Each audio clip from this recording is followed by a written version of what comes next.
Good evening, everyone. It gives me immense pleasure to put forth some of my work, share some of my work with you all today on this occasion. So I will be briefly talking on a research study that we've conducted on the effect of slow breathing and pranayama and yoga nidra on the cardiovascular parameters in cancer care patients in cancer care, basically. So we've just had a very brief discussion around this already, saying how things are when it comes to cancer patients. I think it's one of the most challenging in disease, any form of disease. While it is definitely a deviation from normal, when it comes to cancer, there is a certain set of high levels of anxiety. There's more panic, and that's why that becomes one of the key challenges. How we handle the journey becomes one of the key challenges at that point in time. The idea was that, or the thought process was that, how about if we can, like, there's already extensive research that has been done, and what are the gaps and what we can add to that is the thought process that got me to move into this. The background, as we all know, right? One of the most, the alarming rate increase that we see in the cancer cases, not only in the developed countries or developing countries, but throughout the world. We are seeing that the number of cancer cases are exponentially increasing, and we all understand that, it is multifactorial. We cannot point a single reason. While many cases, like they say, up to 40% of cancer cases can actually be avoided if, people take care of, having good habits, not smoking, consuming as alcohol, etc. But even otherwise, for people who do have even the healthiest habits, sometimes rarely it is because of the genes. Sometimes it is because of the environment. Sometimes it is occupational hazards, right? Various reasons due to which or contamination in the food, etc., right? Or, the chemicals that we are constantly inhaling or coming in contact with through either makeup or food, etc. So this becomes the challenge, and that is why, this field, we see that there is a lot of need to focus on. The patients here go through several tensions. It could be financial burdens on the physical aspect, right? There is also this pain, this anxiety that they go through. There is also fear of, how we are going to be judged by the society, the social stigma, the body image. So this adds to the stress levels for the patient. So this is one subset of the patients. We can say the stress level could be at the peak, right? So this is where we have focused our study, and it's a pre and post control group design that we've used with 20 women for cancer care, and the age group that we focused was 40 to 55 years. And we've divided them into 10 in the experimental and the control group. So we've had an intervention for 8 weeks. Now, one of the common challenges that we find in cancer care is also the adherence, right? It cannot, when we are having the therapy effect, for very, very long time, sometimes it becomes the patient involvement, etc., also become challenges, right? So we've had this for a period of 8 weeks, right? We've engaged with them, and they've recorded the pre and post interventions, and we've concentrated mainly on the systolic, diastolic, and the pulse rate. Okay, so why the 40 to 55 age group we've kind of focused on, because while before cancer used to be only majorly age related, right? Up till recently, but now that is not the case. We are seeing it among several age groups, and the 40 to 55, the side effects and the psychological distress, etc., gets a little compounded, because this is the age group where women are also going through hormonal changes within the body. It could be perimenopausal, menopausal transitions are going on. They're also at that juncture where they are sandwiched between two generations. They would probably be looking after the elders in their family. They're probably responsible for the youngsters in their family, nurturing the children. So they become the very pillars that is sustaining the family. So many of them are like the breadwinners for the family, or very very active role they have to play, right? So we focused on this age group especially for that reason, because there could be also be further other reasons due to which there might be challenges. So how effective could yoga be, or certain yogic techniques be in this scenario, is what we've tried to focus on. So breast cancer is like one of the most common forms of cancer, like we all know, right? So and there are many therapies these days, the many modalities of treatment, right? There's immunotherapy, radiation, there's chemotherapy, so on and so forth. And every treatment, not necessarily, but patients do have side effects based on the treatment modalities. One of the things that is commonly seen is fluctuations in BP. In fact, it says that many of the cancer patients actually die because, or it's not because of cancer that they die, but many times it is certain cardiac issues, right? They die of heart attack, or those kind of things, right? That's what the data also just suggests. So the cardiovascular parameters becomes very important in such scenarios, right? Yeah, so what we have focused on heavily through our yogic protocol is basically the pranayama and yoga nidra. Now, why these two? One of the things that we've, in my interaction with several patients, right? Lots of them are very hesitant to do yoga or any form of exercise, citing the very first statement. They say, I am too tired for all this. I don't think I am, I don't feel good enough. I don't feel strong enough to do this. This is the outright feedback that I get, right? And when I look through the literature, right, a lot of work that we've done is about how yoga helps. And when we read through it, there are it looks at it in totality in terms of certain yogic postures, etc. Then pranayama, then there are different protocols that are followed.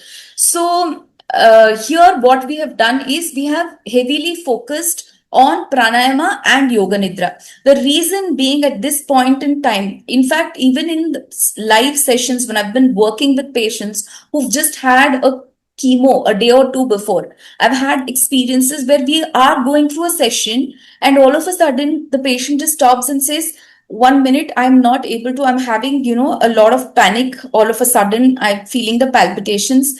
And then they say it is, at least I've encountered it in 2 cases among 50 plus cases that I've seen, right?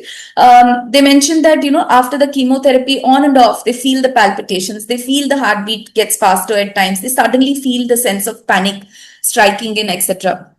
Right? So the practice that we wanted to keep for them is make it as gentle as possible. And because we wanted to drive the adoption, drive the consistency with the patients, right? Get them to be open to this, right? We have focused heavily on pranayamas and yoga nidra.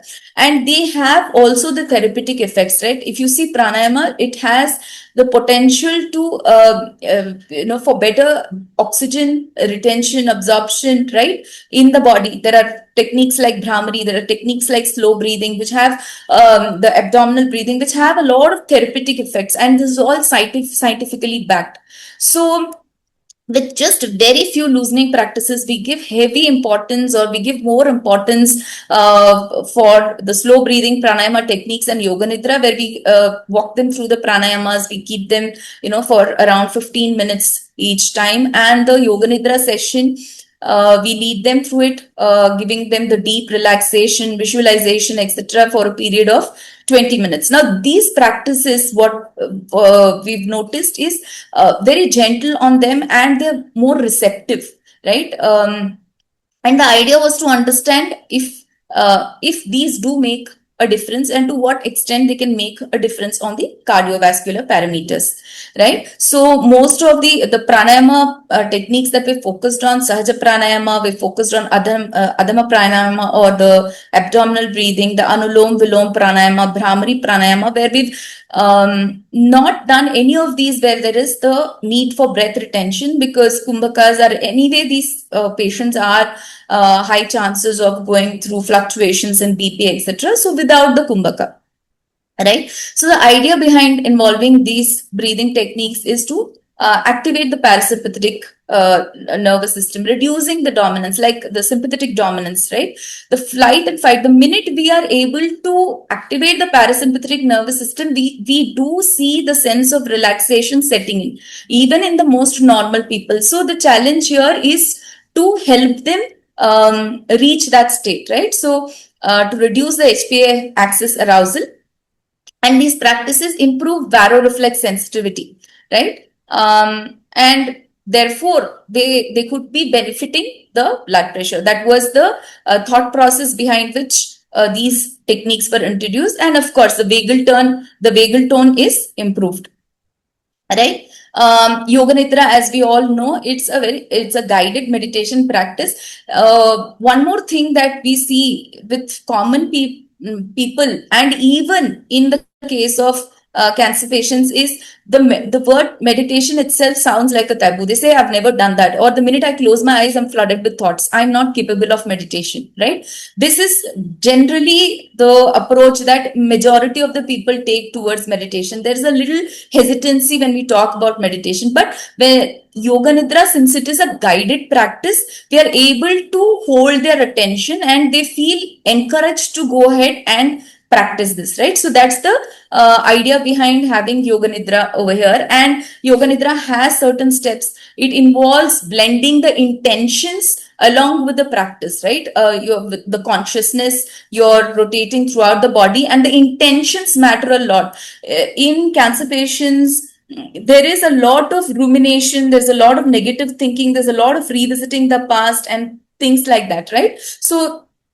they need to be nudged, or they need to be helped to break out of those thought patterns and have the right intentions to enable them. So the Yoga Nidra practice becomes a very efficient tool. The visualization and imagery over there also help them. You can help them visualize the relaxation, setting it at a cellular level, right? So at that point in time, there is a deeper connection that they are able to build with their body. They are able to integrate the mind body and have a compassionate or a very kinder way of connecting with themselves, right? Not out of guilt, not out of fear, but out of this just having the right intentions and improving the mind body connection, right? So this is the reason that we use this practice. Okay, so we've already discussed why, because even now what we saw is, irrespective of the fatigue levels, also people were able to do this, right? Because this only requires us to lie down. It's not physically demanding on a person, right? So that is one of the reasons that it became the motivation to use this practice. Okay, so what we've noticed is we've seen that when we assess the cardiovascular response, the intervention actually gave us a favorable outcome when it came to systolic pressure. Diastolic, we have noticed, so we've had the pre and post intervention, we did the evaluation, and we noticed there is a favorable trend in all this. While it is very pronounced in systolic, we also see certain trends in the diastolic and the pulse rate.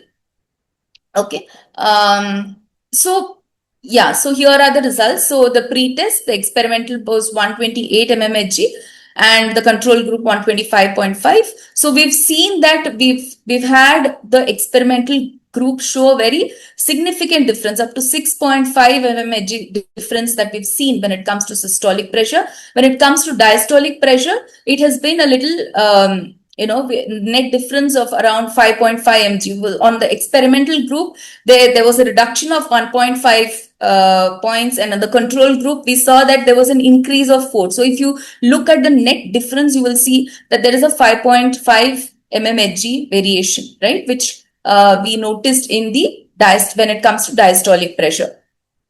And when it came to the pulse rate also, right? Now this net difference was around 5.96 basis points, right? So as we all discussed, right, as the HPA arousal reduces, the stress level reduces, right, the blood pressure variations come more under control, right? These mechanisms collectively explain a significant 6.5 mmHg reduction in the systolic, right, as compared to the experimental group.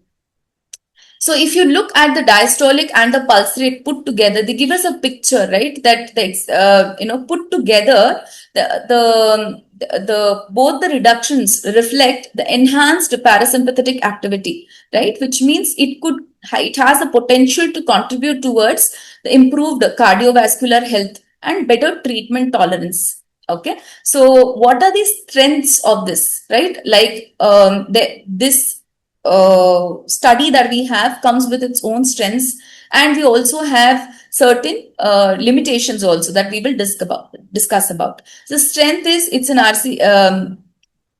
It was a randomized control group, and the adjustment for the baseline, we've done the ANCOVA, and we've had a 8-week intervention protocol, right? And no long-term follow-up we've conducted, okay, for now. So the clinical implications are it's a low intensity practice. I've been able to even do this at chemo wards with the patients, right?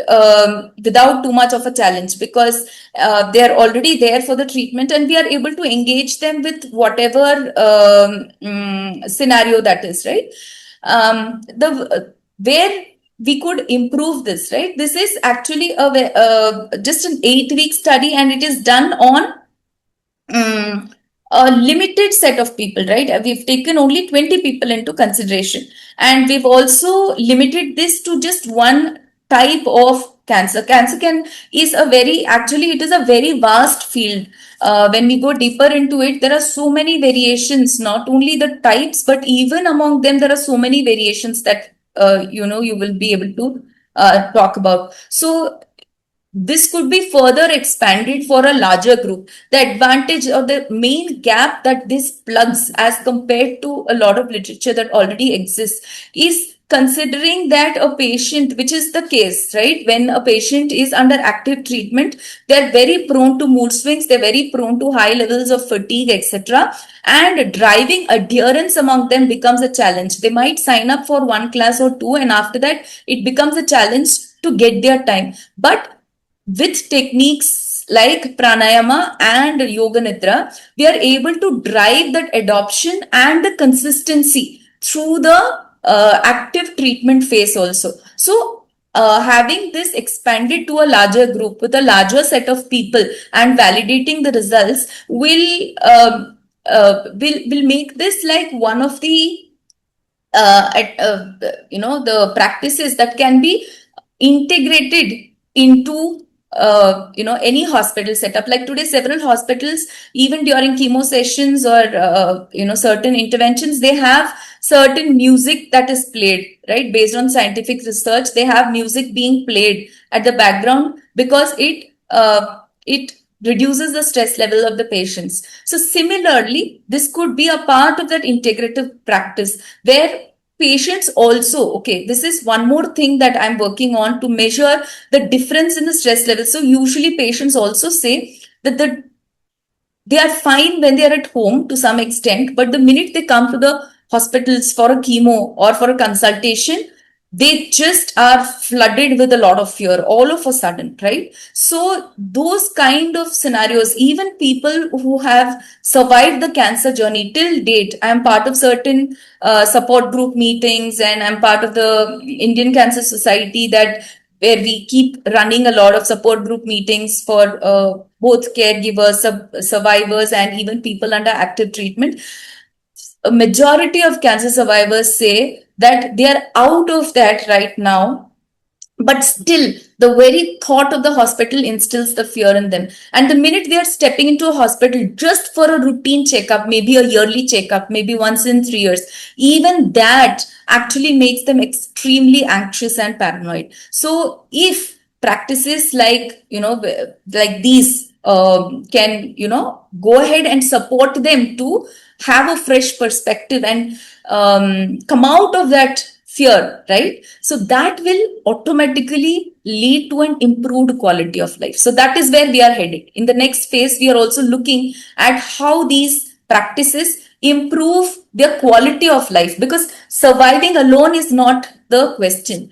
Having being able to live without fear, having a good quality of life, being able to enjoy life, that becomes very, very important, which is a challenge for many cancer survivors. It is proven that, or there is study that says that a vast number of people live in the fear of recurrence, right? So these aspects, if the yogic techniques can deal with, so that they can improve the quality of life of both the people under treatment and for also the cancer survivors, right? So this is where the study is further headed right now.